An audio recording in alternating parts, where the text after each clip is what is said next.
ourselves as an instrument for other people to understand our faith. Kapag may nagsabi dyan sa tabi mo, sinasamba niyo lang yung mga pwede niyo na bulto. Do we know how to explain that? Yung mga ganang instances that we encounter. Another thing, if there's a chance to attend a retreat and gathering, definitely after this CLP, you will know more about the programs in our SFC, and that's one of the tools. Likewise, yes, ito din, joining the community itself. It's part of the instrument. Sometimes difficult na kulang ang isa, di ba? Kulang ang misa. We need to attend a specific group to know our faith, and that's one of the important things. And yes, commitment, conviction, consistency. It's difficult, but that's the aspect of the Lord for us. How do we grow in holiness? And that's the calling. When was the last time that we asked for confession? Ngayon ba? Kapag matagal-tagal na, then it's time. Ba? Start ka dun sa mayroon mo ng division pag nahiya kay Father. But definitely, Father will not judge you. Hindi naman judge. So, dati takot ako mag-confess. Nag-start ako mag-confess ulit nung nag-Christian Life program na. Top number 3, yung na-require kami dati ng DGL namin. Kailangan yung top 4 pa namin yan eh. Na-require kami pumunta sa sacrament of confession. And that's really relieving because you really need to take note, tapos kung sino yung sarili mo. And it's difficult, but it's humbling. It's a humbling experience. So that's growth in holiness. Another thing how we can continue is to grow in discipleship. So when we say discipleship, baka isipin nyo, magiging ba ako dito? Magiging Peter ba ako? Di naman ganung level. But when we say grow in discipleship, it's about you calling others to join you in the faith. So prayer, attending the Mass. Let's say for example, we started our family every Sunday. Kung kasama niyo yung pamilya ninyo or anyone, relatives or kapatid, kung di man kasamang kapamilya mo, siguro yung barakada mo, and invite them in the Mass to attend kung Catholic din naman sila. Start with that. Be a disciple. Walk the talk. Some people say we are hypocrites. Well, number one thing, we are all here as sinners, di ba? At least we're here, we try to grow in holiness. Instead of just going out and hindi ka na naniwala sa Panginoon. We walk the talk. How are we on that?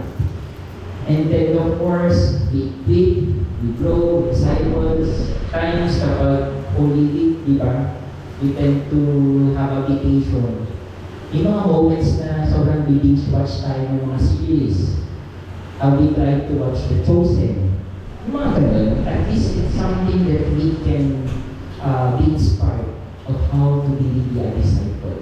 Di naman kailangan meron tayong pera para maging disciple. Di naman kailangan meron kang ari-arian para maging disciple ka. It's a simply stating, kapag may kang tao sa labas na smile ka, that's already a discipleship. Pagpapasok mo sa trabaho, papasok na kasi mamot, hindi ka discipleship. In every place, we can be a disciple as much as we're capable of. Diba? Later on, after this Christian Life program, in the future, mapupunta pa rin ang Christian Life program by next year. It's time for you to share this program. Diba? Invite them to join the CLP. Third, ang ating pangatlo, another thing pala, the disciple will carry our own process. So kahit sa isang araw na yung pinagdadaanan, huwag mong iparatang sa iba na may pinagdadaanan ka. Dahil ako kasi may pinagdaanan ako. We do not need to allow that. To be a disciple, despite we carry our own process. We continue to share yung grace and love from the Lord. And if talk ba natin, it's about God's love. So be reminded that you are created in His image. Be reminded that you have your own free will. That free will, yun na nga rin yung free will mo, gagamitin mo pa sa masama.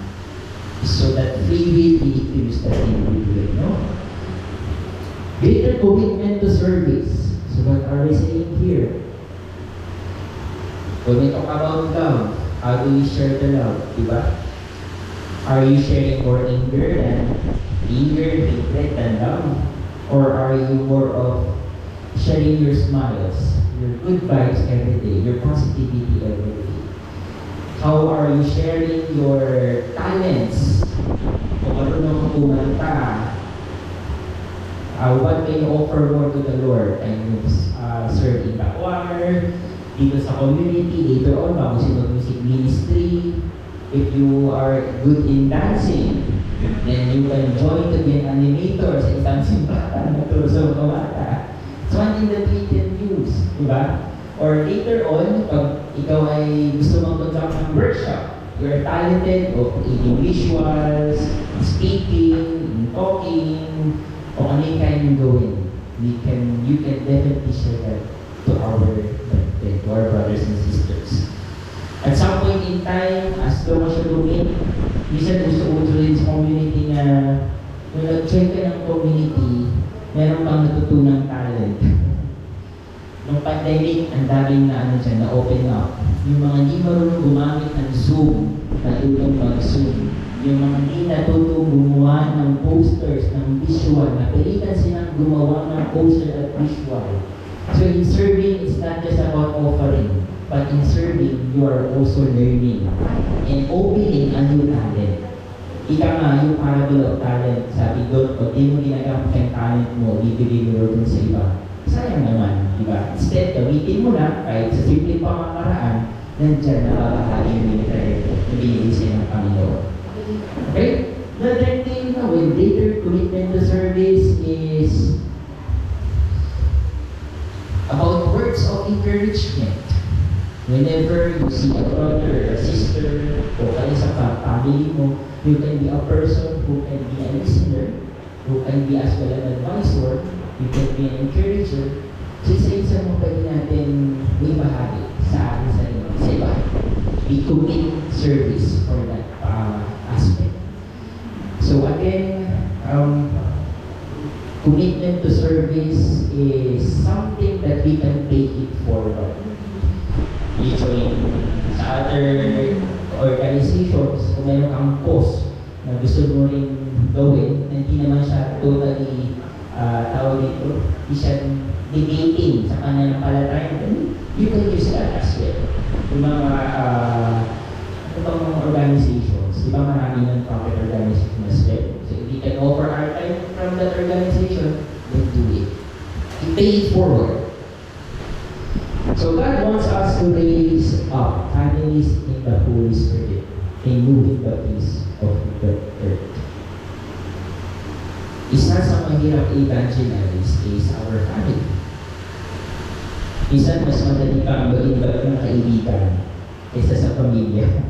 Kasi kahit kasama-sama sila araw-araw, o kaya naman, kung hindi man, kahit sabihin mo kapatid ko yan, nanay ko yan, tatay ko yan, in cases that hindi pa part ng community family natin, it's one of the difficult people that we can evangelize. For my end, I tried. Kasi nasitong bansa sila. I searched our community. Pero at that time, I tried to contact with a coordinator. They tried to contact my mother. Pero hindi na nagtuloy. Tapos nagkaroon ng pandemic. Naging inactive yung community. So I'm still going forward in the future that I want my family to experience as well the community that I have.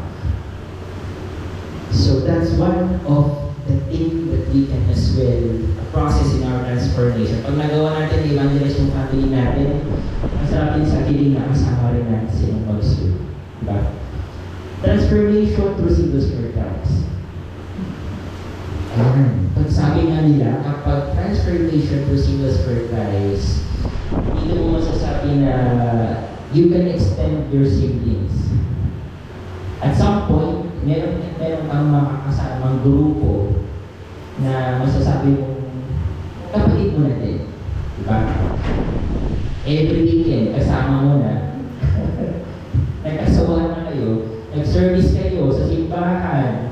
Sige, example, by choir. Sige, after, nag-lunch out kayo. Tapos after nun, activity sa simbahan, nagsasama-sama lang kayo. Gabi, meron na namang service. At some point, meron at meron kayo masasabi siya na, ito yung mga kapatid ko na din. This will be your second family. And then likewise, you will also be inspired by people how they commit themselves in service. Especially pag may mga lakad yung mga tao, if they choose household rather than party ng Friday ng gabi. That's something that you can be inspired of. Kasi they are more into their faith. They are more into knowing what is love in God. Another thing, ito yung mga simpleng na nila. Along the way, kapag mas lumalim pa yung community mo, members of community, pag nakita ka, naglalakad siya naka-S sa t-shirt, "Uy bro, sis, FC ka, SFC, singles feeling close." So masaya. Transformation to singles for Christ is not just about being serious out of faith, but it's also being a secular thing na nagiging natural, nagiging pang-araw-araw na gawain na rin natin. Ano pa? Yun, nabanggit ko na, di ba? Sa community, dun mo ang SFC, KFC, YFC, lahat tayo, umbrella ng Caucus for Christ. Lahat ng mission ng ministry na yan is all about evangelization. Kahit anong edad mo, pwede kang maging part ng ministry na to. Okay? So that's the Christian Life program of the evangelization through singles for Christ. So there's a lot to experience and a lot to look forward about the community. Okay? Ang dami natin pwede matutunan. So now, let's have a quick. Sana hindi siya. Sana okay na ba yung chat GPT ninyo? So one of our mission is to start with our family. Okay? And let's try to apply it, or maybe let's create a mission statement for our family. As a sample, to please God, the highest priority of our family, to love, forgive, and pray for our family every day. Meron ang ChatGPT. Okay. So we can use the prompt or remember, pwede niya rin sumali kasi ginawa ko rin ulit siya, yung nakatuwa lang na nandun pa rin yung essence na gusto kong gawin para sa pamilya ko din. Kahit hindi sila kasama. Nagiging pamilya ko sa community, may second family. Let's try to create a statement. So let's use the tool, diba? Si ChatGPT. Let's use the prompt. So from your prompt, type there, create a short family statement based on below. Yun muna. Type yun na. Create a short, sabihin nyo baka sabihin niya kasi gawin niya wrong. Create a short family statement from below points. Okay? Pero na-type na ninyo. Tapos, i-share natin later kung ilalabas ng mga family statement natin. Let's take it first step. What we can do further after this statement. Mag-try sa pamilya natin. Guide questions. Diba after ng points sa baba, create a bullet point or dash na lang. Lagay mo yan yung sagot sa unang tanong. What is the purpose of our family? Di kailangan malalim. Oo, yung sagot ilalagay dyan pag yung tanong. So yung sagot agad. Ang nilagay ko, ano nilagay mo sa akin? So after ko nung sinabi yung script ng Take a Short Family Statement from below point, ang first point ko, Be a model of a loving family. So, paano yun? Stay there. Sabihin nyo ba, I want my family to be of service to the community. It's yours to have. What do you want for your own family? Of course, we all have a different situation with our family. Make it simple, Don't make it, para, hindi naman kayo ma-pressure kung ilalagay yung word. What is the purpose of my family? And then, after that, answer the second question. Another bullet point below. What kind of family do we want to be? Do you want a family of an understanding family, a loving family? What else? Serving the church? Name it. So, bigyan tayo phrase or sentence na isang sunod-sunod lang din. Okay? And then, the next question, what do we value most as a family? Is it about honesty? It's about being open. So, nasa inyo. Reflect on what you have based on the situation that you have in your family. Para mas maramdaman niyo yung statement nila. Another question, what kind of parents do we desire to be?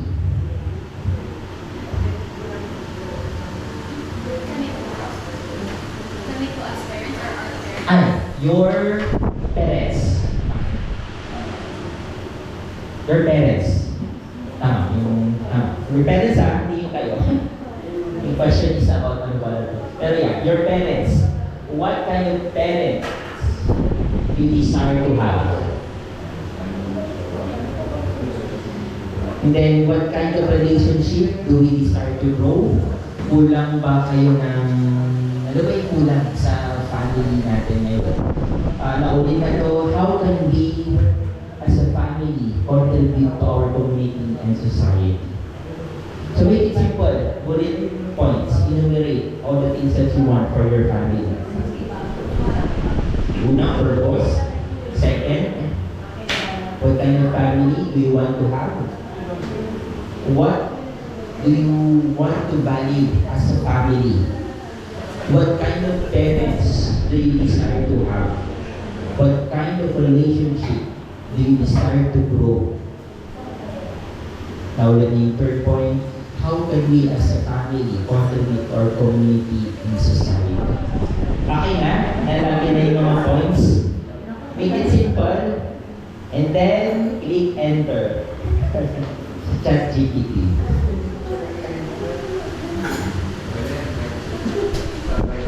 Nagsasama rin na si ChatGPT. Ito yung answer ni ChatGPT sa akin. Ano naman yung sense, no? Our family promise. We want to be a loving family that forgives, listens, and understands each other. We always tell the truth and try to be kind. God is at the center of our family, and we stay close because of Him. Together, we help others at church, in our community, and wherever we can. So yun na po, family statement based on the points that I've noted. May nag-summarize sa inyo? Wala pa, matagal?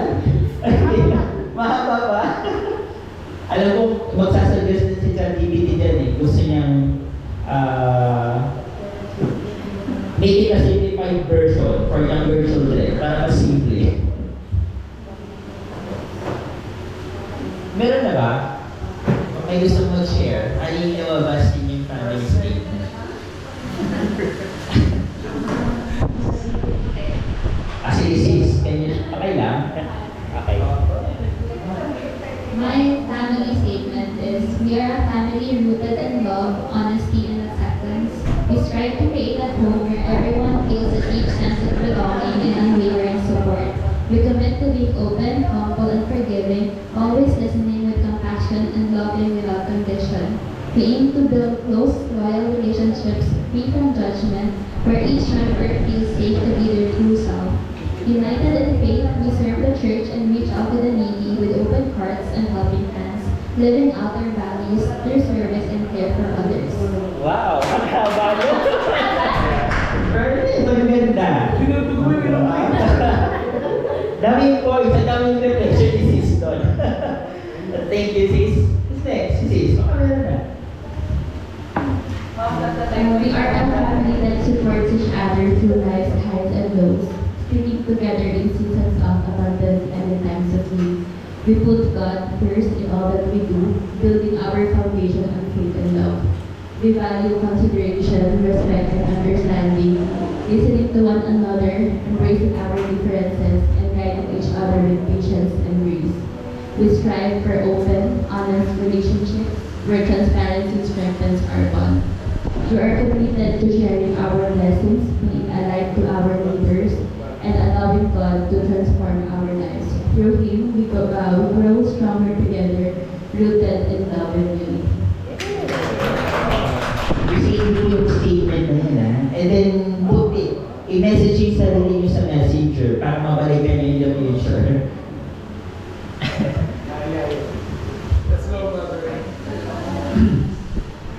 We are united in love, rooted in gratitude, and committed to caring for one another.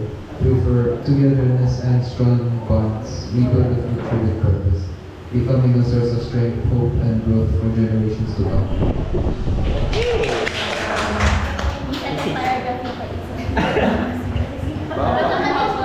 Ama dapat, ay, tignan natin yung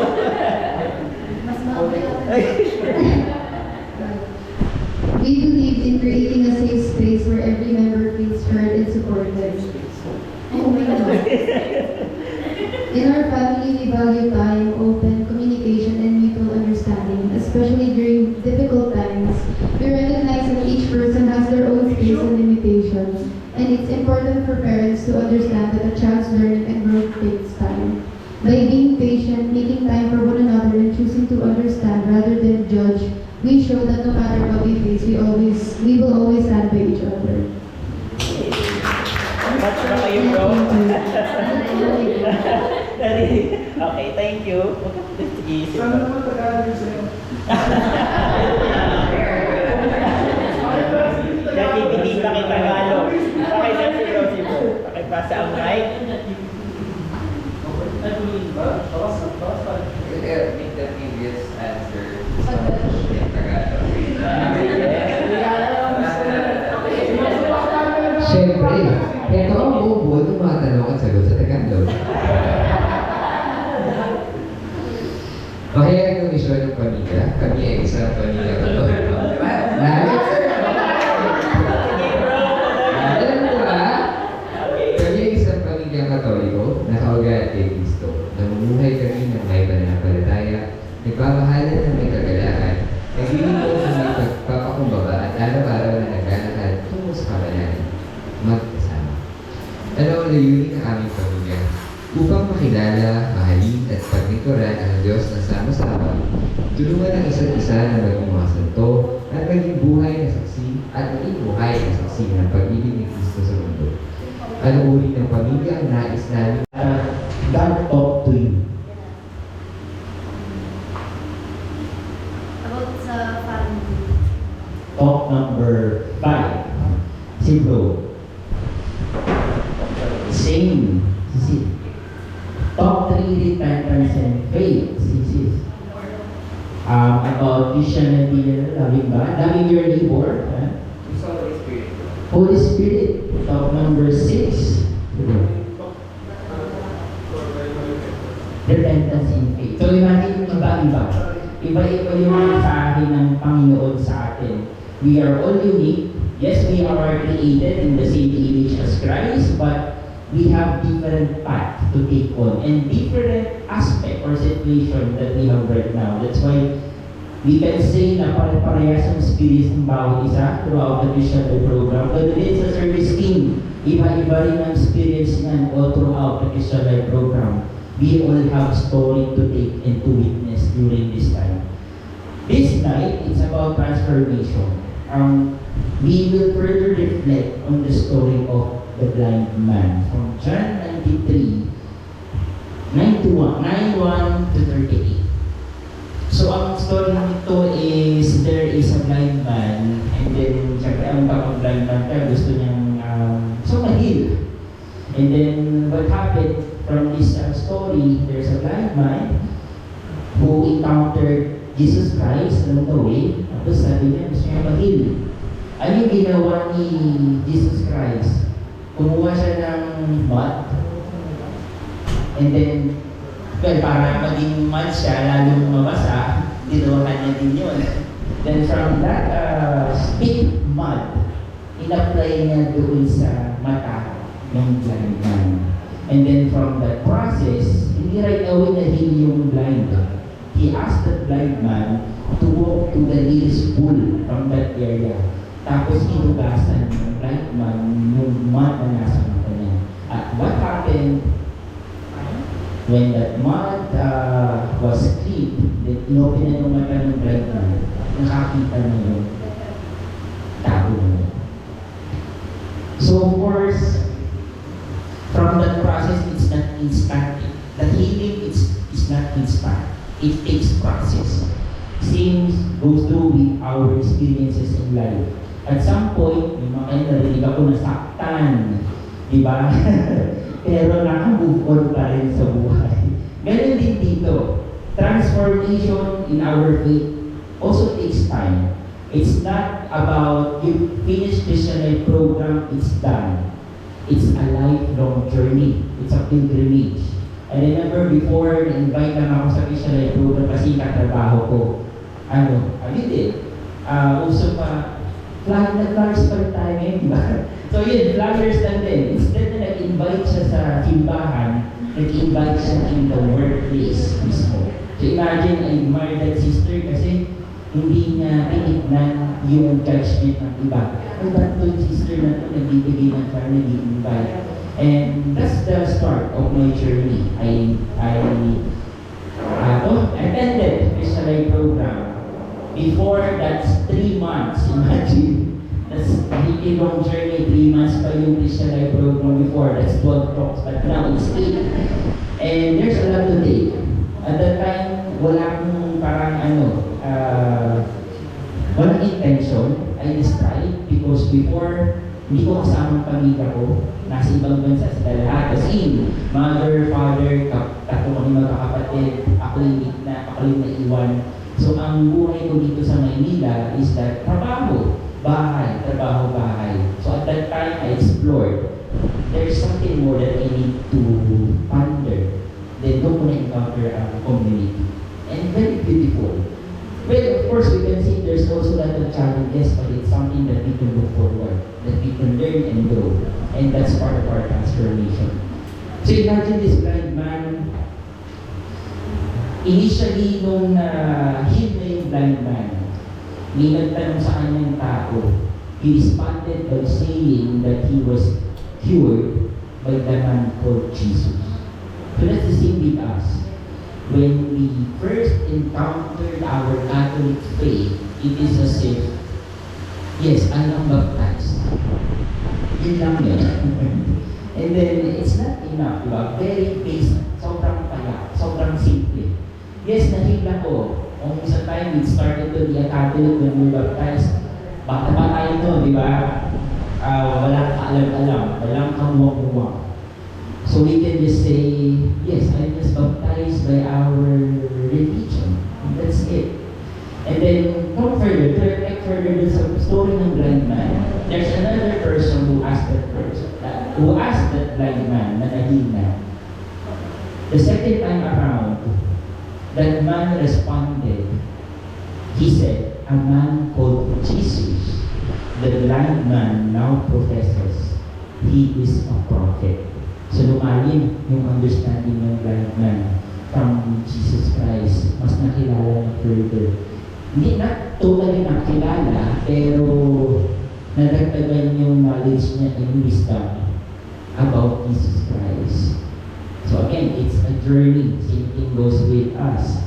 We can say, pwede natin i-reflect to us the Christian Life program, di ba? From when we try to understand the talk number 2, Diba, who is Jesus Christ? From that time, we learn more about Jesus Christ as a man, tatay ng karpentero, nabuhay siya para mamatay at 33 years old.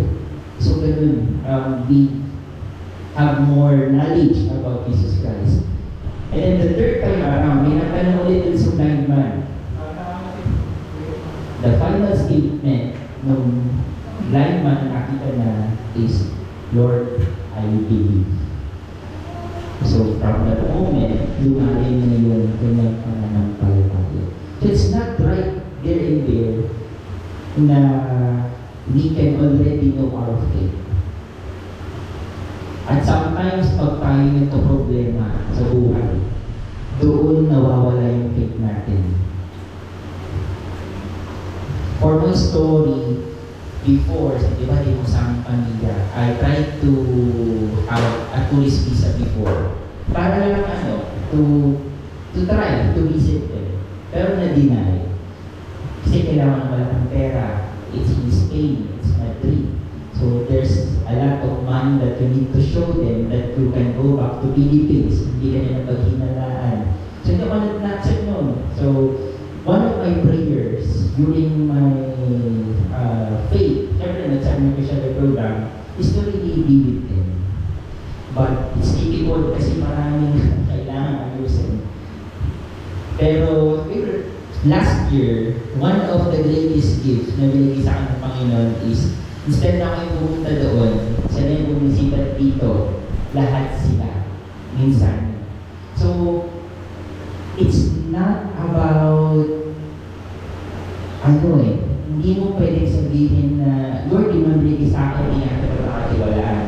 But as long as you believe that God will bless you, at one point in time, ma-realize mo, wow, Lord, thank you pwede pa rin parang mangyari sa ibang paraan at nangyayari ka ng Panginoon. So I'm very happy last year. It's the first time kasi ang nangyari is they just visit the Philippines one at a time.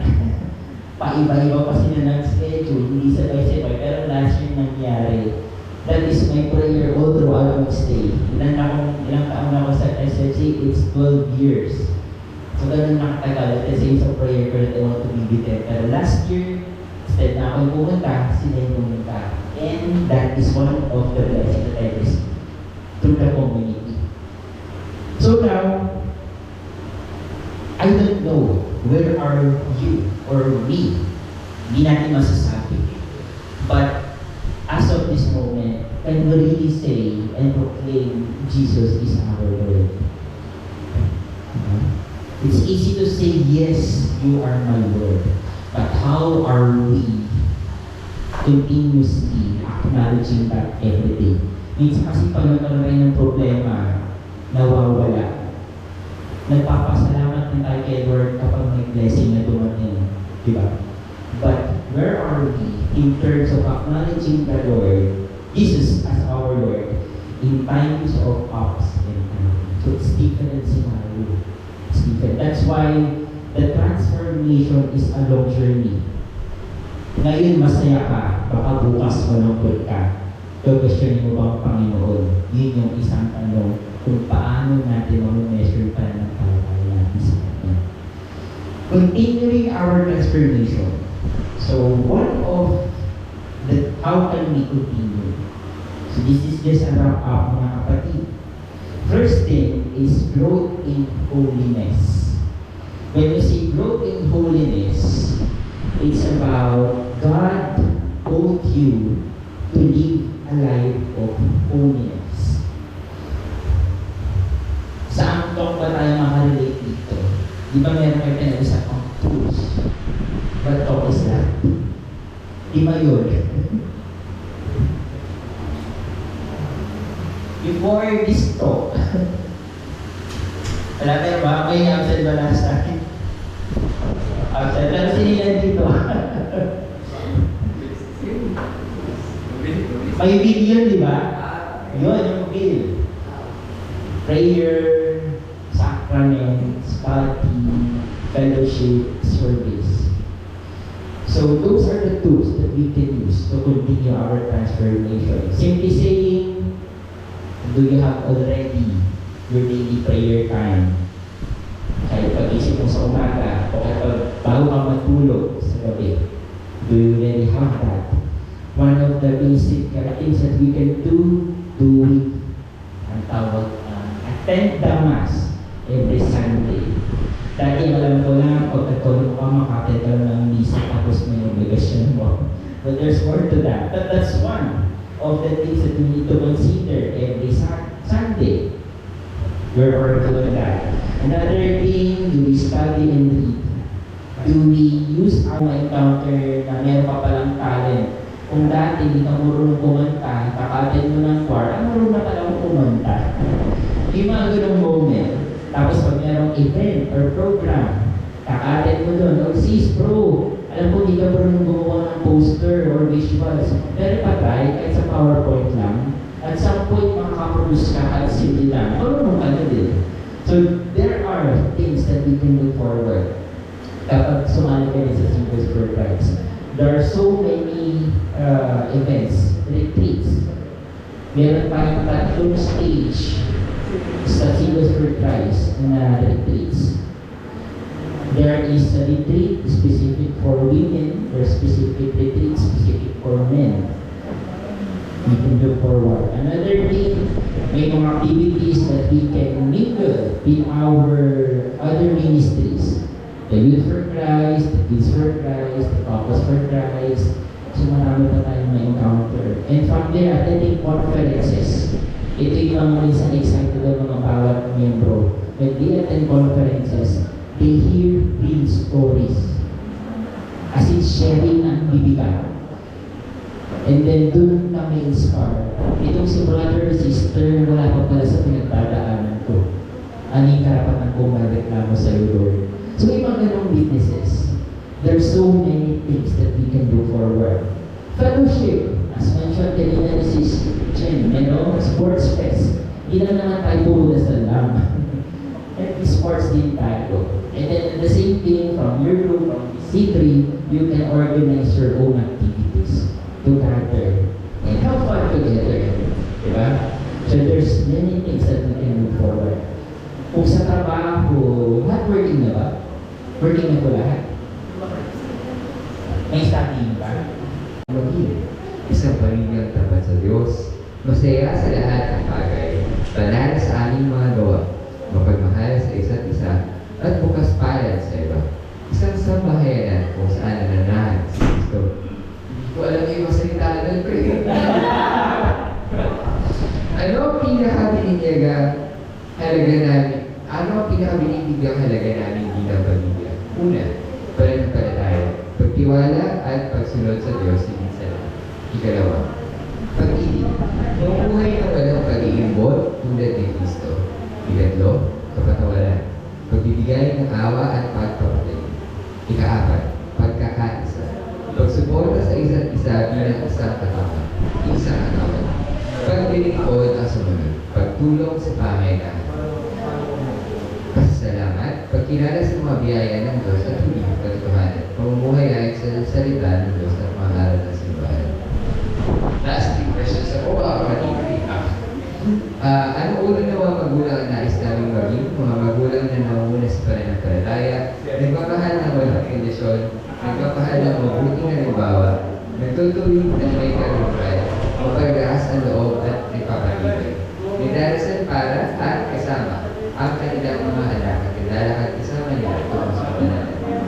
Ano uri ng mga relasyon na aming nais malagin? Mga relasyon na sa kay Kristo, pagmahal at pagbigay ng balang bukas. Pagkatawa.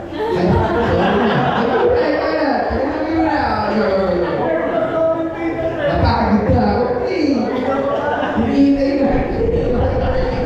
Hindi na, malapit na tayo mga kapatid. Ulit tanong.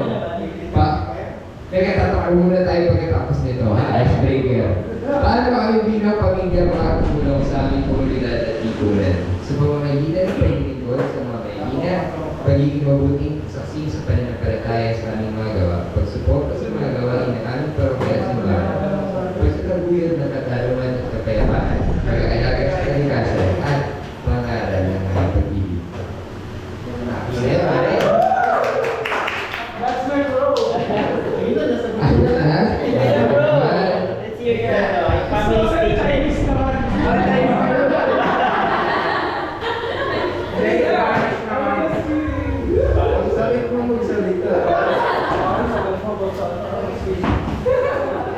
ano ang layunin ng ating Panginoon? Yan, ano rin? Tagalog. Bisaya. Ayun, Isaya ako.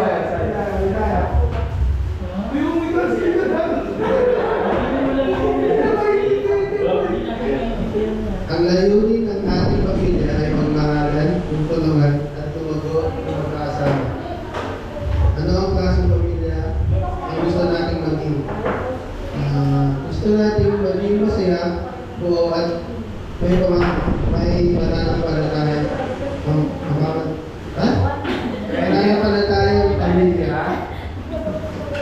Ano ang pinakamahalaga natin bilang pamilya? Pinahalagaan natin ang pagmamahalan, katapatan, respeto, at pagkakaisa. Anong klaseng magulang ang nais natin maging? Nais natin maging pagpasensya, pagmahal at mabuting halimbawa sa ating mga anak. Anong klaseng relasyon ang gusto natin palaguin? Gusto natin magkaroon ng tapat, mahalaga at matatag na relasyon. Ano ang pinahalagaan natin bilang pamilya? Ang ano na ulit? Naulit siya. Paano makatulong bilang pamilya sa komunidad at lipunan? Makakatulong tayo sa pamamagitan ng pagbibigay, paglilingkod at paggawa ng kabutihan sa iba.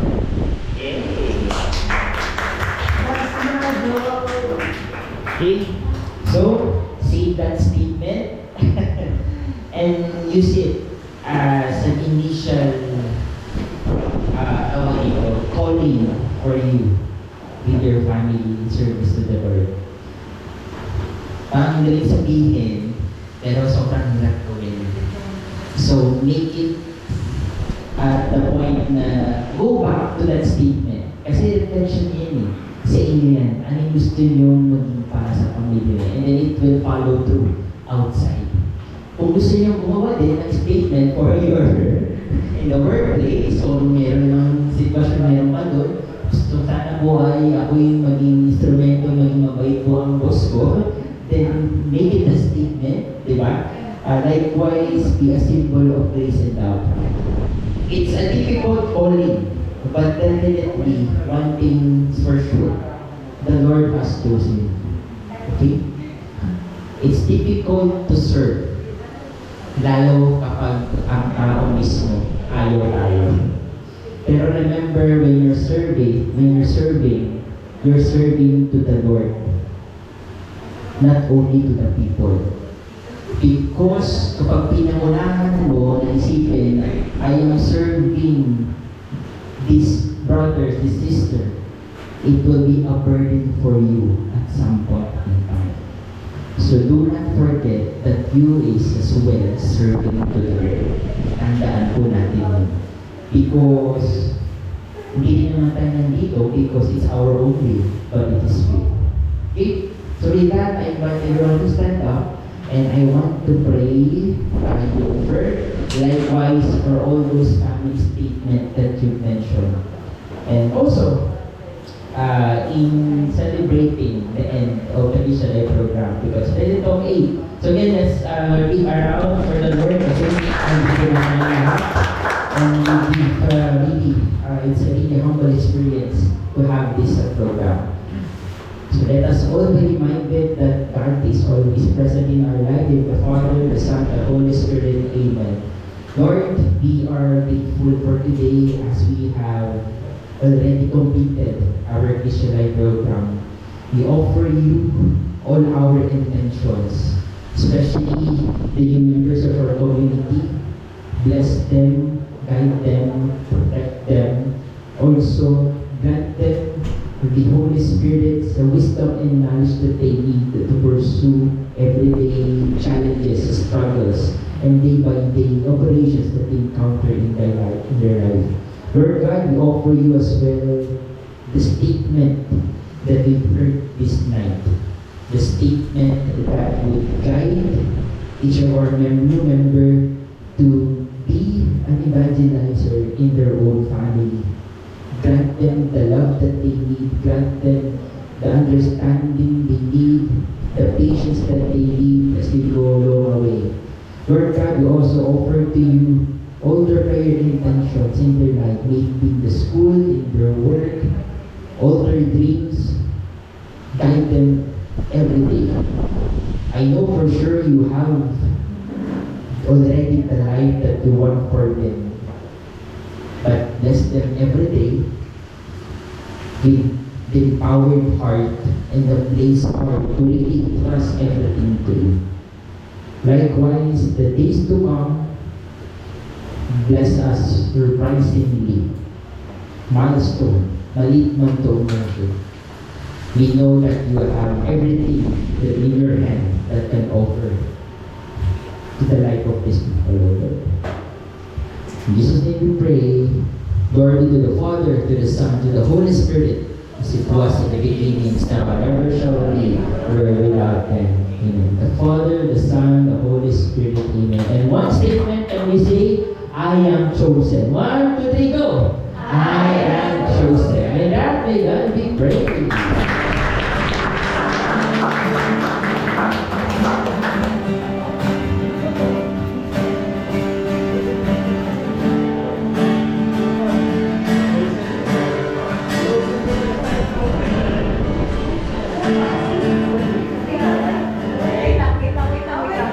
Wait lang. Okay. Paki-flash. Yung ano ba kasi? Ay, wala. Ay, hindi rin nag-aaral. Band section.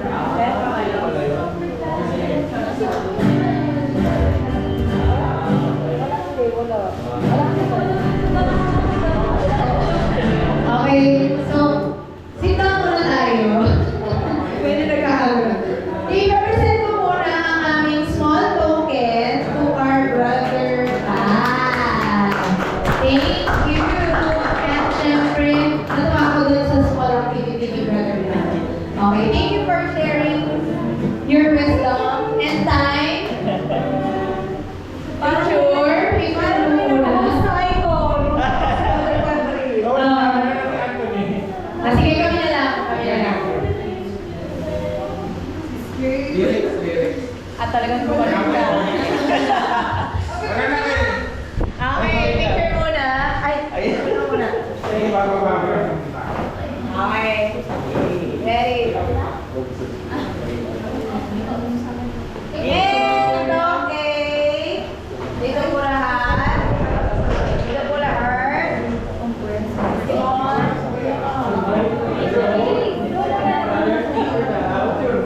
Ikaw muna tapos balik kayo. Ready ba? Ano, conference. 1,